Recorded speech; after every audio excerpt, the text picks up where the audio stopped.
Hi Maestro at sa ating po mga minamahal na subscribers at viewers, hello po sa inyong lahat. Hello naman, Cordapia! At maraming salamat sa mga tumatangkilik ng YouTube channel ni Maestro Honoryong. At kalagitnaan na ng buwan ng September, Cordapia. Yes po, Maestro. Kaya bibigyan uli natin sila ng libreng weekly horoscope. Pero bago yan, alam mo naman, marami tayong nagpapa-shoutout. Kaya basahin mo muna ang mga nagpapa-shoutout, Cordapia. Hi po at shoutout po kay Emily Manalo from Jordan. Shoutout po kay Cecilia Pereira from Dubai. Reyes Joby from Kuwait. Ramita Masukat from London. Nimpa Matala from Italy. Anton Relaxing Music from South Korea. Jodith Briones from USA. Gersi Yakiniku Dragon from Japan. Yoli Vito from Antipolo, Rizal. Imleda Puego from Makati City. Dolores Magsumbol from San Mateo, Rizal. Josephine Martin from Gapan, Nueva Ecija. Rose Jane Eyas from Negros Oriental. At alam mo, Cordapia, Yes po, Maestro. kapag kalagitnaan ng September ay may mahalagang taong nagdiriwang ng kanilang kaarawan na dapat natin batiin. Yes po, Maestro. Alam mo kung sino? Sino?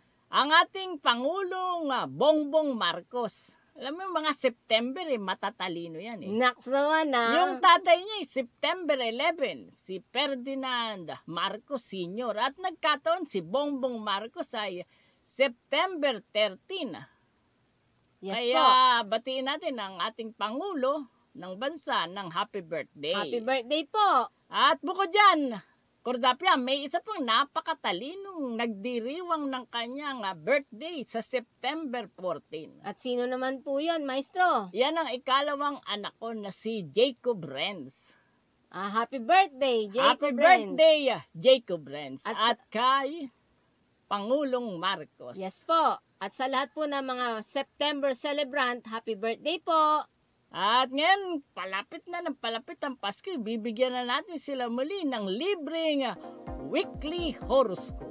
Sa weekly horoscope na to ay malalaman ninyo ang inyong kapalaran sa sex, pag-ibig, love life, salapi, negosyo, karir, travel, family, swerteng kulay at swerteng numero, at marami pang ibang swerte sa linggong ito. Kaya nood na! Weekly Horoscope, September 10 to 16. Aris, silang isinilang mula ika-21 ng Marso hanggang 19 ng Abril. Iyo ang linggong ito. Hinihintay na ng langit ang iyong magiging kahilingan. Dahil sa ginawa mong kabutihan noong nagdaang mga araw, bibigyan ka ng prioridad, kaya't kagyat ang mga hiling mo kahit ano pa ito ay agad-agad na matutupad.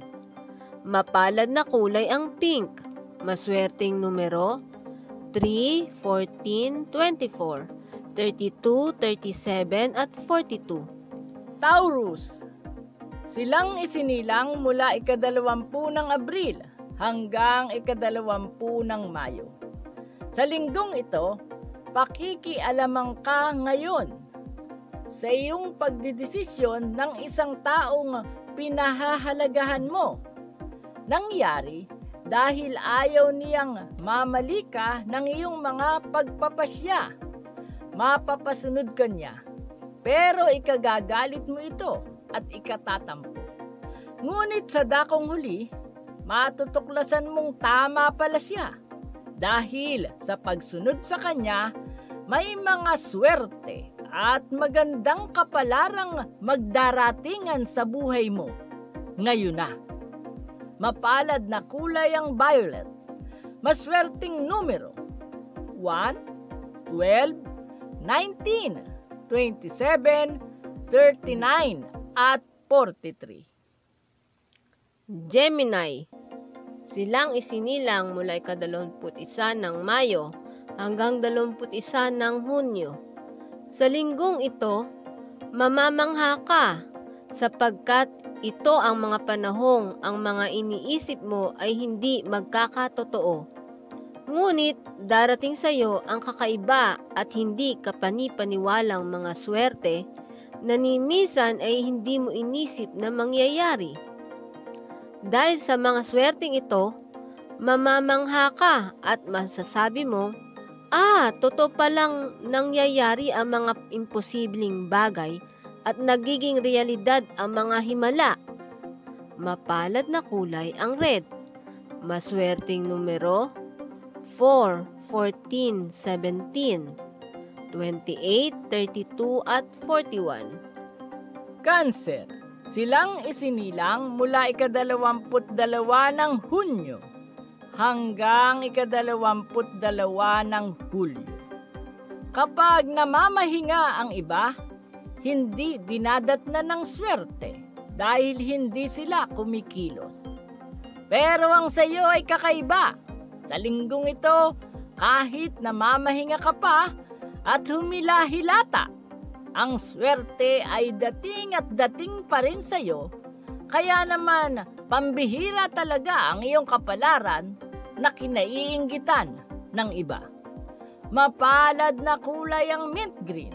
Maswerteng numero 3, 16, 19, 29, 40 at 44. Leo, silang isinilang mula ika-23 ng Hulyo hanggang 22 ng Agosto. Nahaharap ka ngayon sa biglaang pagbabago ng iyong kapalaran. Ang iba ay kailangang magpakatatag upang kapag dumating ang hamon ng buhay ay hindi mabuwal.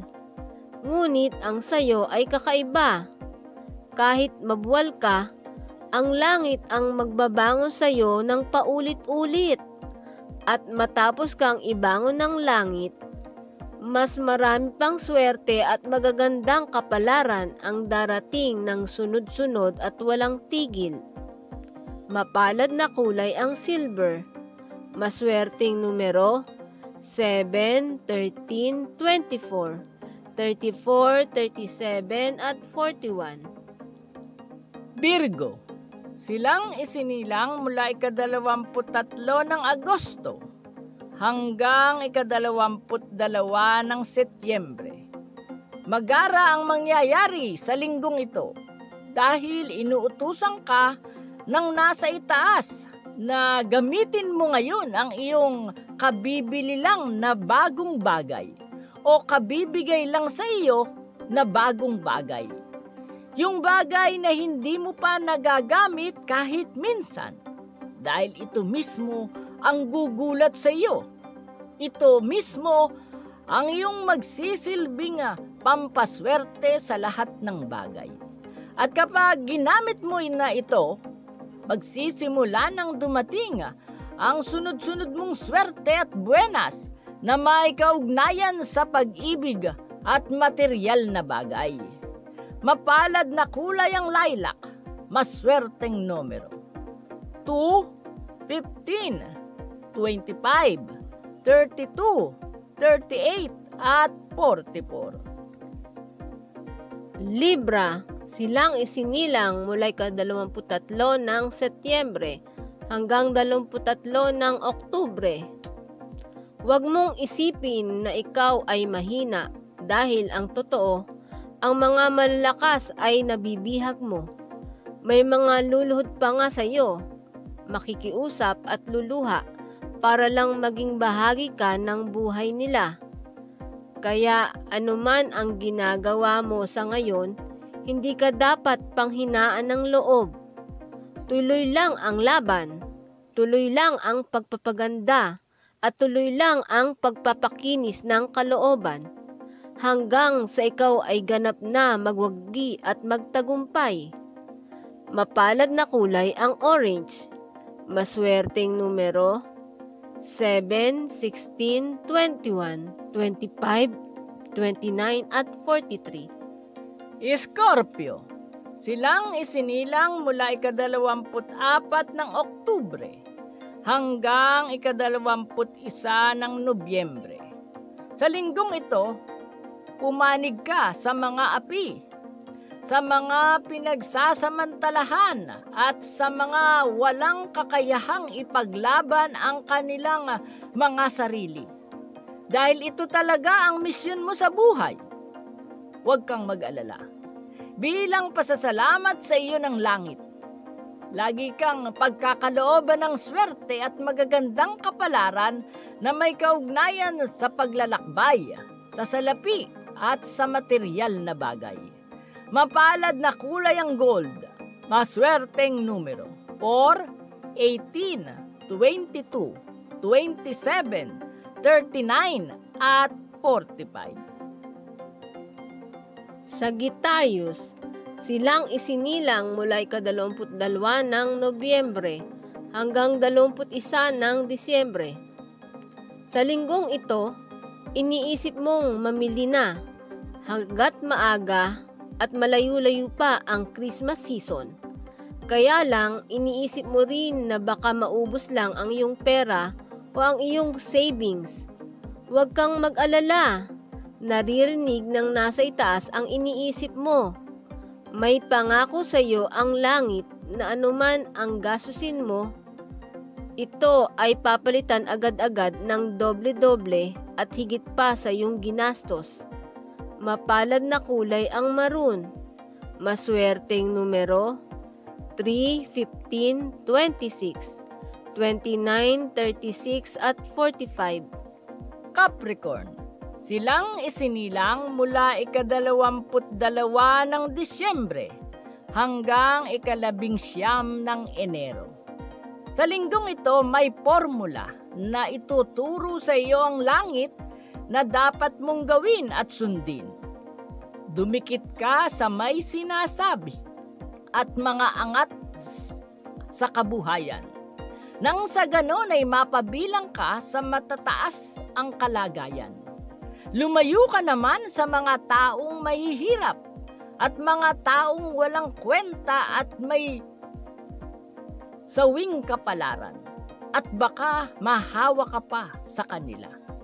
Mapalad na kulay ang yellow, maswerteng numero 2, 9, 21, 30, 37 at 44. Aquarius, silang insinilang mula ika-20 ng Enero hanggang 18 ng Pebrero. Sa linggong ito, itinatalaga ka para sa paglilingkod sa iyong kapwa. May kalakip na pangako ang banal mong misyong ito na nagsasabing ang mga swerte at magagandang kapalaran ay lagi nang aagapay at gagabay sa iyo sa lahat ng oras ng iyong buhay. Mapalad na kulay ang magenta, maswerteng numero 2, 10, 16, 34, 37 at 40. Pisces, silang isinilang mula ika-19 ng Pebrero hanggang ika-20 ng Marso. Oo, nagiging mapalad ang nagbibigay kaysa sa tumatanggap. Ngunit ang magara, higit kang mas magiging maswerte kaysa sa nagbibigay. Dahil sa linggong ito, pinaubaya mo pa sa iba ang mga dapat sana ay para sa iyo na. Nakita ng nasa itaas ang ginawa mo, kaya naman mas malaki at mas maraming swerte ang makakabig mo ng makakabig, at habang lumalapit ang panahon ng Kapaskuhan, parami pa ng parami, lalo ang kabig mo sa mga swerte at magagandang kapalarang nagkalat lamang sa iyong mga daraanan. Mapalad na kulay ang blue, maswerteng numero 2, 16, 23, 35, 41 at 43. Maraming salamat po sa nanood ng YouTube video at sa mga nanonood ng YouTube channel ni Maestro Honorio. Sa mga di pa nagsasubscribe, Kordapya, dapat silang mag-subscribe. Alam mo kung bakit? Bakit po, Maestro? Dahil sa buwan ito ng September, mga bear months, tatalakayin na natin ang Prediction 2024. Alam mo kung sinong hayop o animal sign na maghahari sa Prediction 2024? Siyempre po, si Dragon. Tama! Wood Dragon ang magiging year of 2024. Kaya ako sila iniimbitang mag-subscribe, Kordapya. Tuloy-tuloy nating tatalakayin ang Prediction 2024 at magsisimula natin sa susunod na mga araw.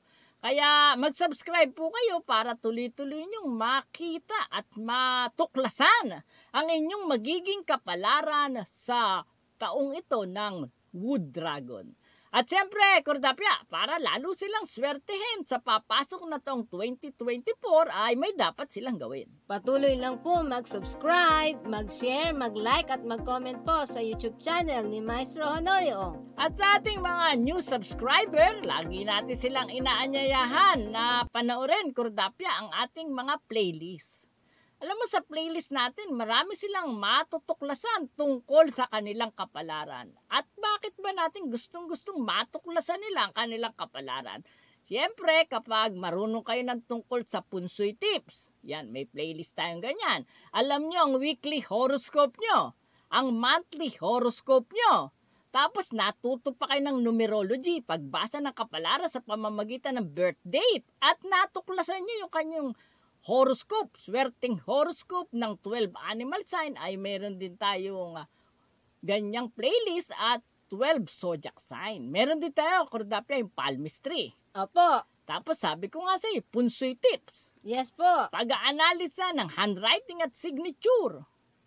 At siyempre, yung interpretasyon ng mga panaginip. Meron tayong bagong playlist. Yung Karunungang Pamor ni Aryabhata. Yan yung mga tips kung paano suswertein sa buhay. At yung bagong-bago natin playlist ay yung pag-aanalisa ng kapalaran. Manood lang kayo sa swerteng pag-aanalisa ng kapalaran at mag-comment sa ating mga YouTube video. Ay pag nakabasa o napili kayo ni Kordapya, aanalisahin natin na aktual ang inyong kapalaran. Kaya huwag kayong mag-aksaya ng panahon. Libreng-libre niyong matutuklasan ang inyong kapalaran sa pamamagitan ng YouTube channel ni Maestro Honorio. Yung pagkakataon nyo nang matuklasan kung paano kayo magtatagumpay at magiging maligaya.